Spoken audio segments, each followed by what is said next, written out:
పుట్టగొడుగులు ఎర్గోస్టెరాల్ అని ఒక కాంపౌండ్ ఉంది. దానిని ఎండబెడితే 2 గంటలు అది విటమిన్ డిగా మారుతుంది.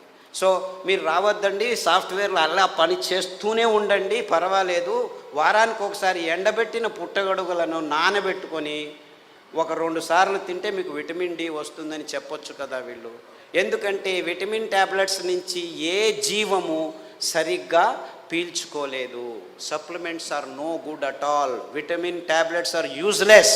అయినా $1 బిలియన్ బిజినెస్ చేస్తున్నారు. ఏ జీవసత్తువైనా మీ దేహంలోకి రావాలంటే సరి అయిన ఆహారం నుంచే రావాలి.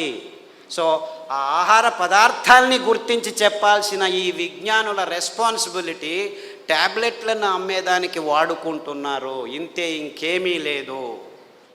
ఒకరోజు ఊదులు, ఒకరోజు అరికెలు, ఒకరోజు కొర్రలు, ఇంకొక రోజు అండు కొర్రలు తిని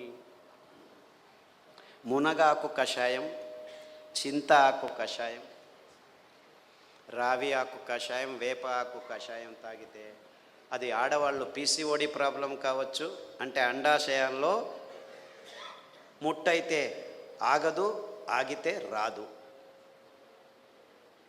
ఇలాంటి సన్నివేశమైన వీర్యకణాలు లేక మగవాళ్ళకి ఇప్పుడు ఆడవాళ్ళతో సంభోగం చేయాలంటే శీఘ్రస్ఖలనాలు, అదంతకదే లింగం ఆగిపోవటం, సన్నగా అయిపోవటం, రక్త ప్రసారం జరగకపోవటం, ఇలాంటి ప్రాబ్లమ్స్. Viagra $1 billion business. అదే సాక్ష్యం. నేనేమి కట్టుకథలు చెప్పట్లేదు. ప్రపంచమంతా, మన దేశం ఒక్కటే కాదు. అంటే మనిషికి రోగాలు ఎక్కువ అవుతున్నాయి, రోగాల వయోపరిమితి తక్కువ అవుతుంది ఒకవైపు అయితే, మనిషి తత్వాన్నే మార్చేస్తున్నాయి ఈ ఆహార పదార్థాలని ఏ ఒక్కరూ గమనించట్లేదు, చెప్పట్లేదు. ఆడపిల్లలు 14 ఏళ్లకు ముట్టవలసిన వాళ్ళు 6 ఏళ్లకు ముట్టవడం ఏంటి? 100కి 1 పర్వాలేదు, 100కి 90 మంది అవుతున్నారు. ఆడవాళ్ళ మూతి మీద మీసాలు ఉండనేకూడదు, 100కి 90 మందికి మీసాలు వస్తున్నాయి. ముట్టు సహజ ప్రక్రియ, అంత ఇబ్బందులు ఏమి ఉండకూడదు, 100కి 100 మందికి నొప్పులు వస్తున్నాయి. డాక్టర్ దగ్గరికి వెళ్తే పెయిన్ కిల్లర్స్ ఇస్తారు, అందులో వేసుకున్న వాళ్ళకి 16 మందికి కిడ్నీ ప్రాబ్లం వస్తున్నాయి. 100కి నెల పెయిన్ కిల్లర్స్ వేసుకుంటే 2-3 సంవత్సరాల్లో కిడ్నీ ప్రాబ్లమ్స్ వస్తాయి. యూరిక్ యాసిడ్ ఎక్కువ అవుతుంది, క్రియాటినిన్ ఎక్కువ అవుతుంది, యూరియా ఎక్కువ అవుతుంది. ఇలాంటి ప్రాబ్లమ్స్ నో ప్రాబ్లం, డయాలిసిస్ చేస్తాం రండి అంటారు, మిషన్లు రెడీ పెట్టుకున్నామంటారు. అంటే ఇంత అవైజ్ఞానికమైన విషయాలు మన కళ్ళ ముందు, మన ముక్కు కింద జరుగుతూనే ఉన్నాయి.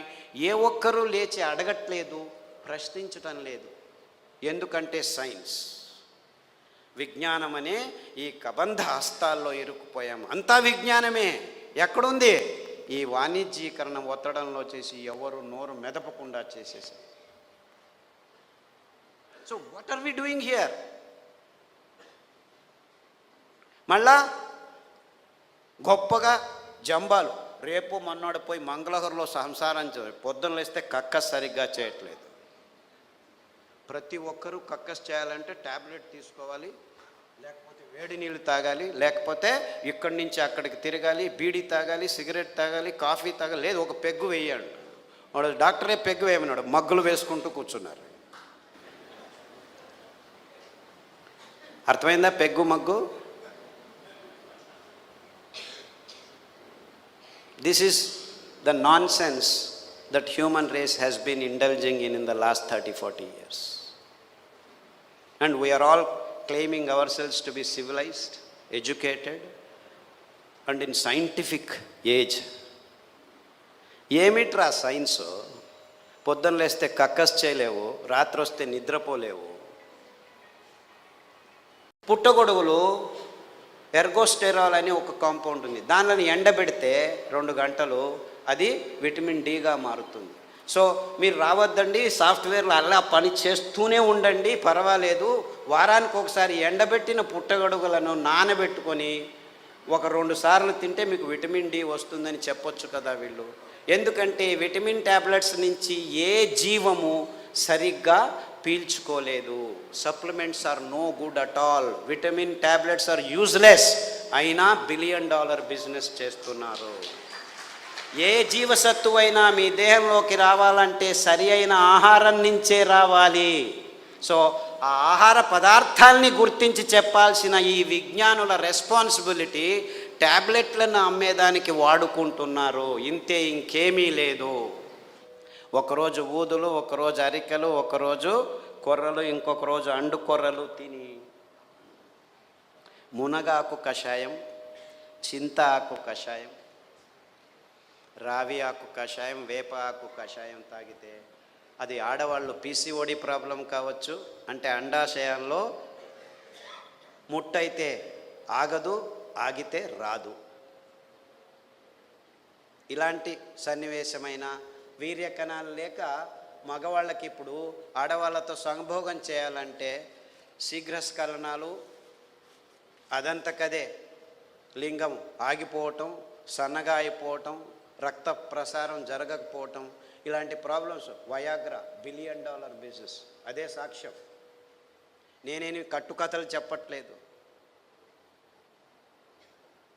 ప్రపంచమంతా, మన దేశం ఒక్కటే కాదు.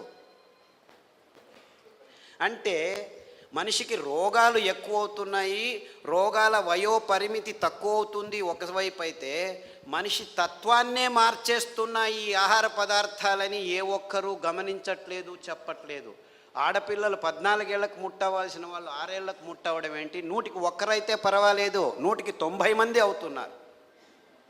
ఆడవాళ్ళ మూతి మీద మీసాలు ఉండనేకూడదు, 100కి 90 మందికి మీసాలు వస్తున్నాయి. ముట్టు సహజ ప్రక్రియ, అంత ఇబ్బందులు ఏమి ఉండకూడదు, 100కి 100 మందికి నొప్పులు వస్తున్నాయి. డాక్టర్ దగ్గరికి వెళ్తే పెయిన్ కిల్లర్స్ ఇస్తారు, అందులో వేసుకున్న వాళ్ళకి 16 మందికి కిడ్నీ ప్రాబ్లం వస్తున్నాయి. 100కి నెల పెయిన్ కిల్లర్స్ వేసుకుంటే 2-3 సంవత్సరాల్లో కిడ్నీ ప్రాబ్లమ్స్ వస్తాయి. యూరిక్ యాసిడ్ ఎక్కువ అవుతుంది, క్రియాటినిన్ ఎక్కువ అవుతుంది, యూరియా ఎక్కువ అవుతుంది. ఇలాంటి ప్రాబ్లమ్స్ నో ప్రాబ్లం, డయాలిసిస్ చేస్తాం రండి అంటారు, మిషన్లు రెడీ పెట్టుకున్నామంటారు. అంటే ఇంత అవైజ్ఞానికమైన విషయాలు మన కళ్ళ ముందు, మన ముక్కు కింద జరుగుతూనే ఉన్నాయి. ఏ ఒక్కరూ లేచి అడగట్లేదు, ప్రశ్నించటం లేదు. ఎందుకంటే సైన్స్, విజ్ఞానం అనే ఈ కబంధ హస్తాల్లో ఇరుక్కుపోయాము. అంతా విజ్ఞానమే. ఎక్కడుంది? ఈ వాణిజ్యీకరణ ఒత్తడంలో చేసి ఎవరు నోరు మెదపకుండా చేసేసారు. So what are we doing here? మళ్ళా గొప్పగా జంబాలు, రేపు మొన్నోడు పోయి మంగళహరులో సంసారం పొద్దున్న లేస్తే కక్కస్ సరిగ్గా చేయట్లేదు. ప్రతి ఒక్కరూ కక్కస్ చేయాలంటే ట్యాబ్లెట్ తీసుకోవాలి, లేకపోతే వేడి నీళ్ళు తాగాలి, లేకపోతే ఇక్కడి నుంచి అక్కడికి తిరగాలి, బీడీ తాగాలి, సిగరెట్ తాగాలి, కాఫీ తాగాలి, లేదు ఒక పెగ్గు వేయాడు. వాడు డాక్టరే పెగ్గు వేయమన్నాడు, మగ్గులు వేసుకుంటూ కూర్చున్నారు. అర్థమైందా peg mug? This is the nonsense that human race has been indulging in the last 30-40 years. And we are all claiming ourselves to be civilized, educated, and in scientific age. ఏమిట్రా science? పొద్దున్న లేస్తే కక్కస్ చేయలేవు, రాత్రి వస్తే నిద్రపోలేవు,